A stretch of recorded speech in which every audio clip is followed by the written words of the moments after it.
நீங்க யாருங்க? நான் உங்களை மன்னிக்கிறது. வீட்டுல தனியா இருக்கிற பொண்ணுகிட்ட வீட்டுல யாரும் இல்லையான்னு சொல்லிட்டு இந்த பிக் பாஸ்கெட்ல இருந்து வந்து பிரச்சனை பண்ணிட்டு போயிருக்காங்க. அவங்க ஹப்புல நிக்கிறேன் பாருங்க, எல்லாரும் சாட்சி இருக்கு. நீ அப்படி வீட்டுல தனியா இருக்கிற பொண்ணுகிட்ட ஹப்புல என்ன கேட்ட அந்த பொண்ணுகிட்ட எது கேக்குற அந்த வார்த்தை? எது தப்பு? உனக்கு கல்யாணம் ஆயிடுச்சா? 2 பிள்ளை இருக்கா? பொண்ணா பையனா? உன் பொண்ணுகிட்ட வந்து நான் கேட்கவா வீட்டுல யாரும் இல்லையான்னு?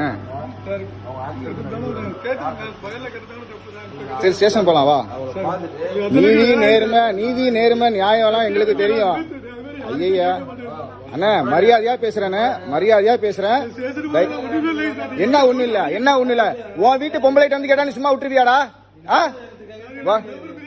என்ன விவரம் தெரியாம கேட்ட? நீ என்ன விவரம் தெரியாம கேட்ட? வீட்டுல தனியா இருக்கிற பொண்ணு கிட்ட நீ எப்படி கேப்ப? வா, நீ ஸ்டேஷனுக்கு வா. அண்ணா, நான் உன் மேல கை வைக்கல. டீசன்ட்